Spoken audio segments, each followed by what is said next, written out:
नमस्कार दोस्तों, RH stories में आपका स्वागत है। तो चलिए दोस्तों, शुरू करते हैं आज की कहानी। मेरा साया। सर्दियों का मौसम था। रात के लगभग 12 बजे थे। जनवरी का महीना था। भटिंडा के साकेत मोहल्ले में मेरा किराए पर लिया गया फ्लैट था। मेरे फ्लैट में 2 कमरे थे, एक अंदर की ओर और एक बाहर की ओर। बाहर वाले कमरे से घर के अंदर आने का रास्ता और एक छोटी सी बालकनी भी थी। बाहर के कमरे में मैं और अंदर के कमरे में मेरा भाई सोया करता था। ये कोई लगभग 22 साल पहले की घटना है। उस साल भटिंडा में कड़ाके की ठंड पड़ी थी। भाई उस वक्त नहीं था, इसीलिए उस रात मैं भाई वाले कमरे में सो गया था। रजाई की गर्मी में चैन की नींद सो रहा था। अचानक एक अनजानी आवाज़ से मेरी नींद टूट गई। छत से लटका पंखा पूरे वेग से ज़ोरों से आवाज़ करता हुआ घूम रहा था। पंखे से ज़्यादा तेज़ मेरा दिमाग ये सोचकर घूमा कि आखिर पंखा चला कैसे। मैंने उठकर स्विच बोर्ड पर हाथ डाला तो पंखे का स्विच ऑन था। फ्लैट में सिर्फ अकेला मैं ही था। चारों ओर से खिड़कियां और दरवाजे बंद थे। फिर पंखे का स्विच किसने ऑन कर दिया था? सोचते हुए पंखे को मैंने बंद कर दिया। फिर आराम से रज़ाई में दुबका और सो गया। सुबह ज़रा देर से आँख खुली। रात की बात उस समय भी याद थी, इसीलिए एक बार फिर स्विच को ऑन ऑफ करके चेक किया कि कहीं स्विच तो ढीला नहीं हो गया था, पर स्विच एकदम नया मालूम पड़ रहा था। खैर, संयोग सोचकर बात को भूलने की कोशिश करने लगा। कुछ दिन बाद भूल भी गया। भूला क्या, अपनी भूल मानकर मन को तसल्ली दी कि हो सकता है मुझसे ही कोई गलती या भूल हुई हो। ये भी मुमकिन है कि ट्यूबलाइट का स्विच ऑफ करते समय उसके बगल वाले पंखे के स्विच पर उंगली लग गई हो और पंखा ऑन हो गया हो। रजाई में घुसने की जल्दी में पंखा चलने का आभास भी न रहा हो। देर रात एक नींद मारने के बाद पंखा चलने की बात सामने आई हो। इसके अलावा और कोई बात सूझी नहीं थी मुझे। कुछ दिनों के बाद मेरा भाई वापस आ गया। फिर हम अपने अपने कमरों में सोने लगे। मेरे भाई को देर रात तक पढ़ने की आदत थी। वो फरवरी का महीना चल रहा था। रात के करीब 12 बजे पंखा फिर घूमने लगा। इस बार उस कमरे में मैं नहीं बल्कि मेरा भाई था। बाहर के कमरे में मैं चैन की नींद सो रहा था। भाई अचानक पंखा चलने से थोड़ा घबरा गया था। उसने डरते हुए स्विच ऑफ किया। इस बार भी स्विच खुद ब खुद ऑन हो गया था। वो दोबारा पढ़ने बैठ गया। सुबह इस बात को उसने मुझे बताया। मैं सोच में पड़ गया कि एक ही सप्ताह के अंदर 2 बार एक ही घटना, माजरा तो जानना ही पड़ेगा। मैं एक बिजली मिस्त्री को बुला लाया स्विच और पंखे की जांच करने के लिए, लेकिन सब कुछ ठीक मिला। मैकेनिक के अनुसार कोई गड़बड़ी नहीं थी। मिस्त्री को मजदूरी देकर विदा किया और संयोग मानकर बात को भूल गया। कुछ दिनों के बाद भाई अचानक मेरे पास आकर सो गया। सुबह पूछने पर उसने बताया कि रात उसे डर लग रहा था। मैंने पूछा कि डर किस बात का भाई? उसके जवाब से मेरे दिल की धड़कनें बढ़ गई। उसने बताया कि उसे लगा कि उसके बिस्तर पर पैर के पास कोई बैठा उसे घूर रहा है। मैंने उसे प्यार से समझाया कि उसका वहम होगा, सपना देखा होगा, अधनींदी सी अवस्था में होगा शायद वो। लेकिन उसने कहा कि नहीं, वो पूरे होशो हवास में था। मैंने फिर भी कहा, भूत प्रेत जैसी बातें नहीं होती, तुम्हारा पक्का कोई मन का वहम रहा होगा, पढ़ते पढ़ते थक गए होगी तुम। बात उसको समझ में आ गई। उसने भी सोचा कि शायद थकान की वजह से हो सकता है। कुछ दिनों बाद उसकी तबीयत अचानक खराब हो गई और उसे घर दिल्ली जाना पड़ गया। एक बार मैं फिर अकेला था। महीना फरवरी का ही था। उस दिन मेरा एक मित्र मेरे घर आया हुआ था। रात काफ़ी देर तक बात करने के बाद हमने सोने का मूड बनाया और मित्र को मैंने अंदर वाले कमरे में सोने भेज दिया और खुद बाहर वाले कमरे में सो गया। आधी रात को अचानक वो भी घबराकर मेरे पास आकर सो गया। सुबह उसने भी वही कहा जो मेरे भाई ने बताया था। मेरे मित्र को भी बिस्तर पर किसी के होने का एहसास हुआ था। इस बार बात सोचने वाली थी। संयोग एक बार हो सकता है पर बार बार नहीं। वहम एक को हो सकता है पर एक से अधिक लोगों को वहम कैसे हो सकता है, ये सोचने वाली बात थी। अगली रात मैं अपने फ्लैट में अकेला था। अंदर वाले कमरे की बत्ती बुझी हुई थी और मैं अपने कमरे में बिस्तर पर अधलेटा दीवार से सिर टिकाए कुछ पढ़ रहा था। अचानक मुझे लगा कि अंदर वाले कमरे में कोई है। मैंने अपनी नजरें उठाई और अंदर वाले कमरे की तरफ देखा। मुझे वहां एक साया नजर आया। साए को देखकर मेरे शरीर के रोंगटे खड़े हो गए। इतना जरूर कह सकता हूं कि वो साया किसी लड़की का था। पल भर के लिए तो मेरा शरीर जैसे अकड़ सा गया। वो साया मेरी ओर ही देख रहा था या शायद देख रही थी और मैं एकटक उस साए को देख रहा था।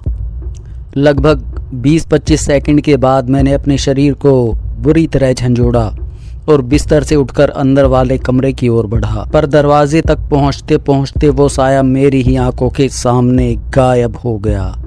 मैं तेजी से अंदर वाले कमरे में दाखिल हुआ। ट्यूबलाइट जलाई, चारों ओर देखा परंतु कोई नहीं था। बिस्तर के नीचे, दरवाजे के पीछे, अलमारी के पीछे, सब जगह चेक किया पर कोई न था। तुरंत बाहर वाले कमरे में आया, फिर दरवाजे को खोलकर बाहर आया, छत पर गया, बालकोनी को भी चेक किया पर नतीजा कुछ नहीं निकला। मैं वापस अपने कमरे में आ गया। डर, बेचैनी, घबराहट और सोच के कारण फिर रात भर मैं सो नहीं पाया। अगले दिन मैं करीब रात के 10 बजे ऑफिस से घर वापस आ रहा था।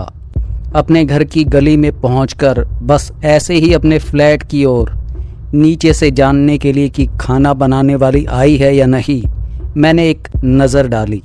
अगर वो आई होती तो कमरे की बत्ती जल रही होती। उस समय अपनी अंधेरी बालकनी में मैंने साफ साफ किसी लड़की को खड़े देखा। सामने वाले घर से इतनी रोशनी तो आ ही रही थी कि मैं अपनी बालकनी में खड़ी किसी लड़की को देख सकूं। मैं भागता हुआ अपने फ्लैट तक पहुंचा, ताला खोला और अंदर दाखिल हो गया। सबसे पहले कमरे की बत्ती जलाई, फिर बालकनी की ओर भागा पर वहां कोई नहीं मिला। फिर से पूरा घर छान मारा, यहाँ तक कि छत भी, पर नतीजा वही, ढाक के 3 पात।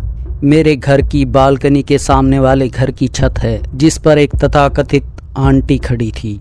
मैंने आंटी से पूछा क्या उन्होंने मेरी बालकनी में किसी को खड़े हुए देखा था अभी अभी, पर जवाब नकारात्मक मिला। उन्होंने बताया कि वो वहाँ पर लगभग 1 घंटे से हैं। उन्होंने मेरी बालकनी में किसी को नहीं देखा। हाँ, दीपा ज़रूर आधे घंटे तक पहले थी। दीपा मेरी काम करने वाली बाई थी। मेरे लिए ये घटना डर, बेचैनी पैदा करने वाली और सोचने पर मजबूर करने वाली थी। मैं भूत प्रेत तथा आत्माओं पर बिल्कुल विश्वास नहीं करता था।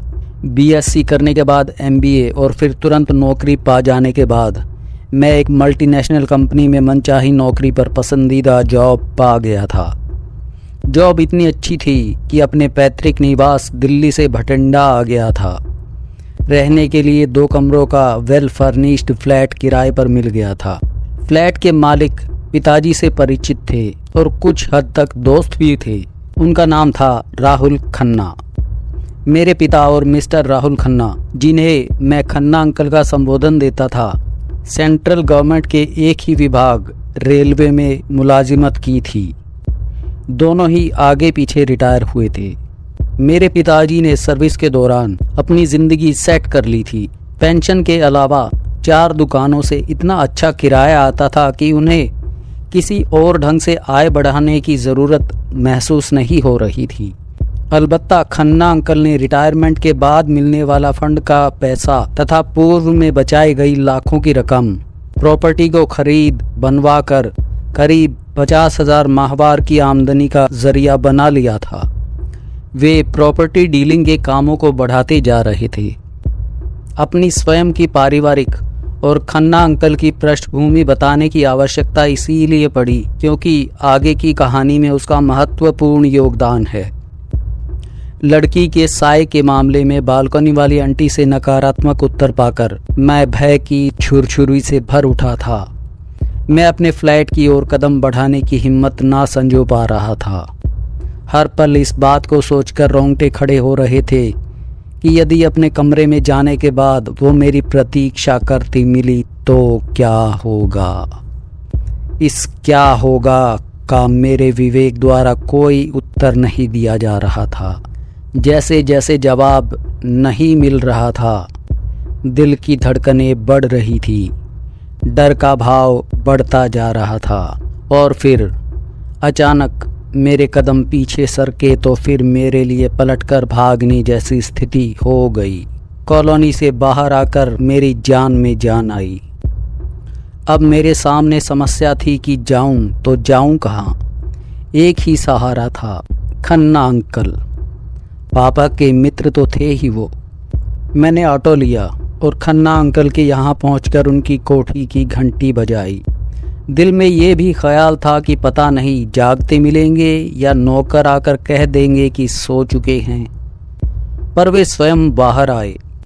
मेरी बदहवासी उन्होंने पहली ही नज़र में पढ़ ली थी। आओ अजय, अंदर आ जाओ, कैसे आना हुआ।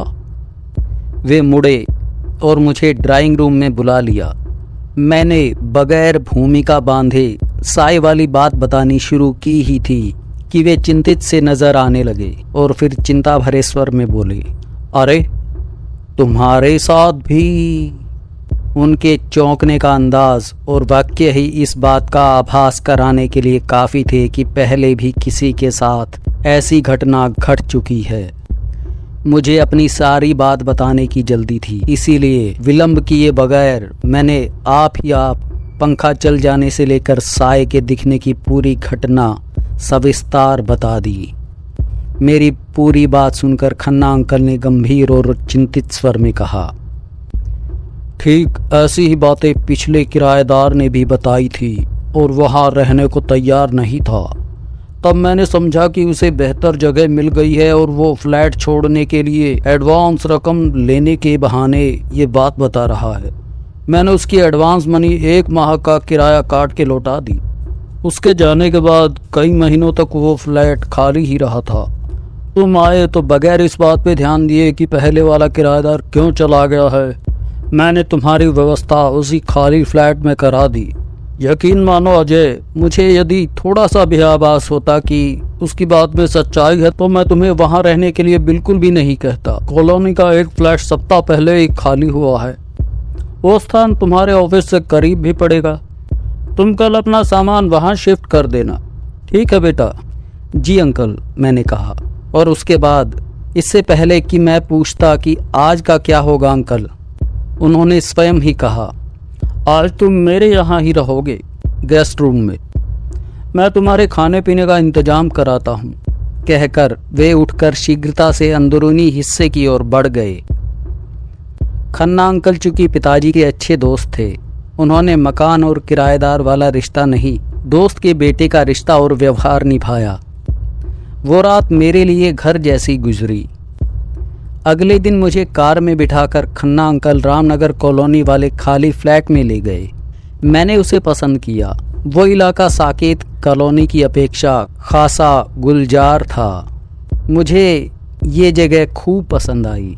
वहीं से खन्ना अंकल ने मुझे मेरे ऑफिस जाने का कार्यक्रम भी बना दिया। नौकर और छोटा हाथी साकेत वाले फ्लैट पर भेजकर मेरा सामान वहां मंगवाने की व्यवस्था कर दी गई। छोटा हाथी से मतलब एक 3 पहिए का 3 व्हीलर जैसा वाहन था। प्रोग्राम दिया कि ऑफिस से शाम को सीधा रामनगर वाले फ्लैट पर ही पहुंच जाऊं। मैं ऑफिस से छूटने के बाद शाम को रामनगर वाले फ्लैट पर आया। खन्ना अंकल वहीं पे थे। मेरा सामान उस फ्लैट पर करीनी से सजा दिया गया था। मैंने आभार भरी नज़रों से खन्ना अंकल की तरफ देखा।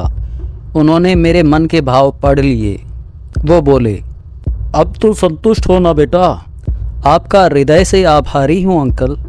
तुम मुझे अंकल भी कहते हो अजय, और आभारी होने की बात भी कहते हो। अरे बेटा, आपस में ये औपचारिकताएं अच्छी थोड़ी ना होती है। जी अंकल, आप कहते हैं तो औपचारिकता भरे शब्द वापस। मैंने मुस्कुराकर कहा। वो भी मेरी बात पे मुस्कुरा दिए। मैं अब तनावपूर्ण वातावरण से मुक्त था। मैंने ज़रा संकोच के साथ पूछा, अंकल, मेरे कहने मात्र से आपने साकेत वाले फ्लैट को प्रेतात्मा ग्रस्त होने की बात आसानी से स्वीकार क्यों कर ली? आसानी से नहीं, बल्कि पूर्व किराएदार का कथन भी तुम्हारे कथन के साथ शामिल था, और फिर वो घटना भी जो उस फ्लैट में घटी थी। घटना? कैसी घटना अंकल? बेटा, लगभग 2 साल पहले की बात है। जो परिवार वहाँ 3 साल पहले से रह रहा था, उस परिवार की 23-24 वर्षीय शादीशुदा बेटी ससुराल से तंग किए जाने से अपने माँ बाप के पास आकर रह रही थी। वो जबरदस्त डिप्रेशन में थी। अचानक एक रात उसने सुसाइड नोट लिखा। अपने ससुरालियों को आक्षेपित करते हुए अंदरूनी कमरे के पंखे में फंदा लगाकर झूल गई। अंदरूनी कमरे में? मैं बुदबुदाया और सिरहन से भर उठा। फिर उत्सुकता के साथ पूछा, उसके बाद क्या हुआ अंकल? घर वालों को सुबह उसकी पंखे से लटकती लाश मिली। परिवार में कोहराम मचा। पुलिस को इत्तला हुई। पुलिस ने आकर लाश उतारी। सुसाइड नोट बरामद हुआ। ससुरालियों पर मुकदमा दर्ज हुआ, लेकिन चूंकि लड़की ने माँ बाप के घर आत्महत्या की थी, इसीलिए ससुरालियों द्वारा जल्द पुलिस से मिल मिलाकर अच्छा वकील करके केस रफा दफा करवा लिया गया था। और सुसाइड करने वाली लड़की के मायके वाले? मैंने प्रश्न किया। वे बेटी की आत्महत्या से काफी टूट चुके थे। सर्विस पेशा थे बेचारे। ट्रांसफर करवा कर यहाँ से चले गए। इसका फायदा लड़की के ससुरालियों को मिला। सुनने में ये भी आया कि कुछ ले देकर मामला रफा दफा हो गया था। तो क्या ये सच है कि आत्महत्या करने वाली युवती की आत्मा वहां भटकती है? मैंने उत्सुकता के साथ पूछा। अंकल बोले, सुसाइड नोट में लिखा था कि मेरा साया लौटेगा। घटनाओं की कड़ियां भी तो यही कहती है ना बेटा, पर इस बात को विवेक स्वीकारता नहीं। अब इसे जिस रूप में तुम मानो वो सही है। मेरे पास खन्ना अंकल के कथन का कोई उत्तर नहीं था। एक लंबा अरसा बीत चुका है उस बात को। आज भी मैं कोई सही निर्णय नहीं ले पाया हूँ कि साकेत के फ्लैट में भटकते साये की घटना सत्य थी या फिर मेरे मन का वहम। क्यों उसने सुसाइड नोट में लिखा था कि लौटेगा मेरा साया? समाप्त। तो दोस्तों, ये थी कहानी मेरा साया। अगली कहानी लेकर जल्द ही मैं आप लोगों के सामने फिर हाजिर होऊंगा। तब तक के लिए टाटा, बाय बाय, सायोनारा।